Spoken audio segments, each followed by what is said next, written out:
tentang ini juga banyak persoalan juga di lapangan korban kejahatan. Saya sudah sampaikan ini semua. Sekarang itu marak terjadi kejahatan di wilayah-wilayah tertentu, korban begal atau yang lain-lain. Mereka termasuk yang tidak di-cover oleh BPJS.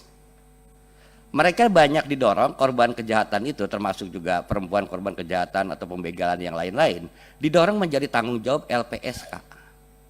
Yang kita tahu LPSK itu bukan lembaga yang ngurusin kayak gitu.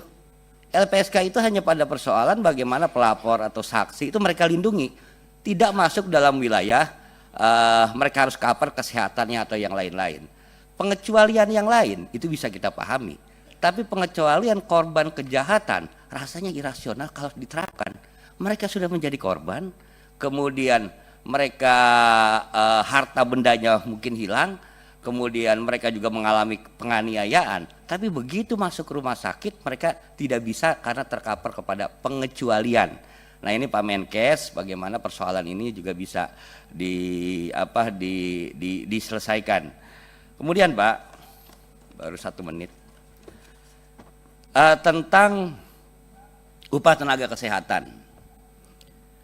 Kesuksesan program kesehatan di Indonesia itu tidak lepas dari persoalan sumber daya manusia.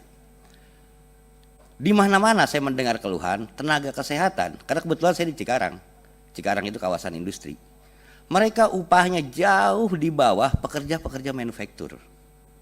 Para bidankah yang di rumah sakit, kemudian perawat-perawat, kemudian apoteker atau yang lain-lain. Padahal mereka itu spesialisnya berbeda dan yang mereka pertaruhkan adalah nyawa.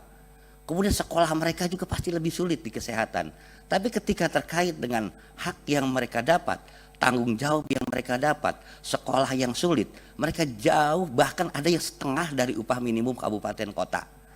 Nah ini bagaimana? Memang bukan domain dari Menteri Kesehatan, ya, tapi tentu ketika bicara akreditasi rumah sakit ini menjadi salah satu persyaratan agar rumah sakit membayar upah. Dan bahkan banyak rumah sakit juga yang mereka tidak membayar lembur, 200 jam mereka berada di rumah sakit tidak dibayar lembur atas nama pengabdian, ya nggak boleh gitu juga, ya mereka juga harus dihargai. Kemudian yang lain tentang